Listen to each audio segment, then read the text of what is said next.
She's been an inspiration to a lot of people. We watched her firsthand in our gym, and she inspired me so much that day that I invited her almost immediately to come back and to speak to our kids. And just, I hope that you guys can be as inspired by Layla and her story as we have been. Without further ado, Layla.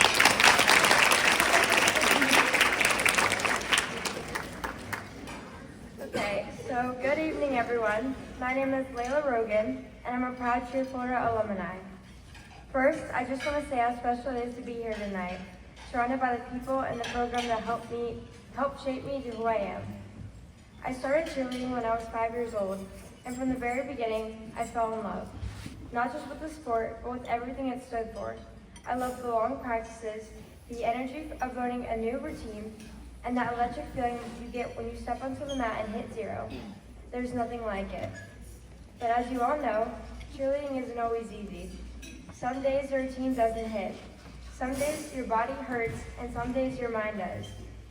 You mess up the same skill over and over until you get it. You fall, you fail, and then you keep going. Cheerleading taught me how to show up when it's hard. It taught me how to fight through pain, to push past limits, and to believe that no goal is ever out of reach if you're willing to work for it. That mindset became everything in 2022, when my life changed in an instant. I was finishing my freshman year of high school when I was in a serious ATV accident. I was airlifted to St. Mary's Hospital, unresponsive and in a coma. I had a traumatic brain injury, damage to both carotid arteries, a torn liver, a broken jaw. My parents were told it was unlikely I was going to survive, and if I did, I might not get out of that bed, and might not ever talk or walk again. And since it was unlikely I would ever return to school, cheerleading was clearly no longer part of my future. Then, I woke up 5 weeks later with a body I didn't recognize. I couldn't speak, walk, or move much my right side. I had a tracheotomy to help me breathe, a feeding tube in my stomach, and my jaw was wired shut. And all of that was considered a gift given the injury I sustained. But I never liked being told something was impossible. So I did what cheerleaders do. I kept going, one step at a time, literally. Breathing, walking, talking, things most people don't think twice about, became my daily battles. I had to relearn it all. I had to rebuild myself from the ground up. The rehab center had their goals, but I had my own. A few months later, I reached one of the biggest. I walked out of that rehab center without a wheelchair. It's been almost 3 years since my accident, and the journey has been nothing short of incredible. I went back to school, and I made my way back to the cheerleading sidelines. I had the privilege of flying again and recently, in a full circle moment, I had the privilege of flying again at True Florida, the place that's always felt like home. A few weeks ago, someone asked me, if you had the chance, would you go back and take the accident away? And honestly, my answer was no. Because even though the accident almost took my life, it gave me something too. It showed me what I'm made of. It reminded me that the only way you truly lose is if you give up. It made me believe, even more deeply, that we all have a purpose.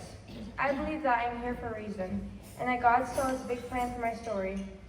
Cheerleading gave me the foundation to face my hardest battle with strength, determination, and heart. That's what the sport is.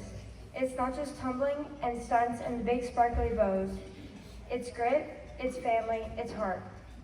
So to everyone here tonight, whether you're a flyer, a base, a back spot, a coach, or a parent, whether you realize it or not, you are writing your own story right now.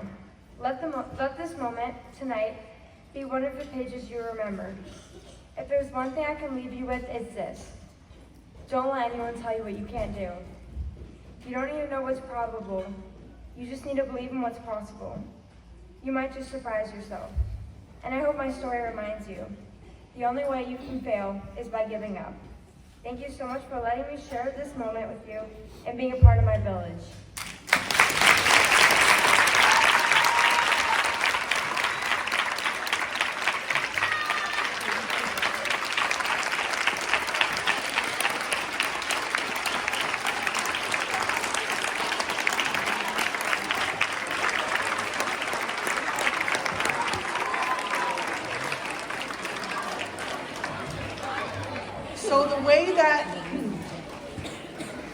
Layla has obviously come full circle.